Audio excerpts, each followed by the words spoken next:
So what's something that you would tell your younger self if you could go back in time? This is a question that I've been thinking a lot about in the past, and I'm going to go ahead and talk about 3 things that I would want my younger self to know if I could go back.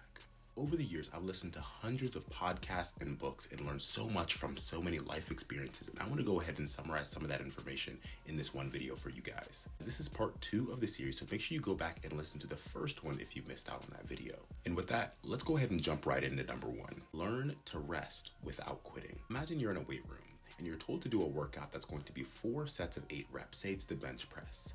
Now, you're probably thinking that if it's the right amount of weight, it won't be entirely too difficult. But imagine if that same workout was changed from being 4 sets of 8 to now being 1 set of 32. In your head, this probably just turned into a much more difficult workout, and one that you probably might not even want to set out on in the first place. But what's the difference?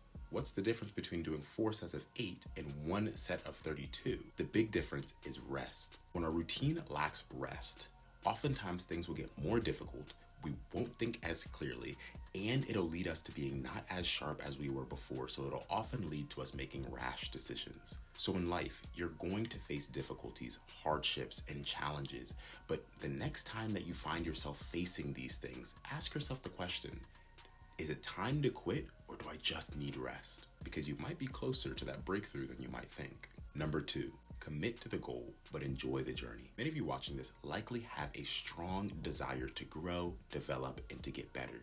You have big dreams and you have a lot of goals that you want to achieve. Having these big goals is great, but oftentimes you realize that the joy and the happiness that you experience once you achieve that big goal is short-lived. So what do? We move the goalpost just a little bit further, and a little bit further, and a little bit further, and we don't stop to enjoy the process and the things that we're going through on a day-to-day basis that may seem pretty insignificant. If you're not careful, you can spend your entire life looking forward to these next achievements, saying, I'll be happy when, or I'll be joyful when.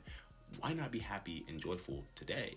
Before you have the big achievement, before you have met the big goal, why can't you be happy today and joyful about the progress that you've made and how far you've come and how good God has been in this entire journey? Don't use tomorrow as an excuse to overlook today. Cherish this moment, cherish the day that you do have, and tomorrow will take care of itself.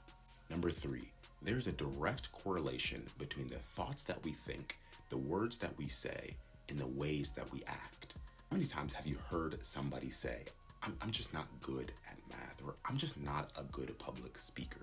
Guys, if we think these thoughts, we will start to say these words. And when we start to say these words, we'll start to believe what we're saying. And once we believe what we're saying, we're going to start acting in ways that are congruent to the words that we're speaking. And to me, there's just a better way to go about it.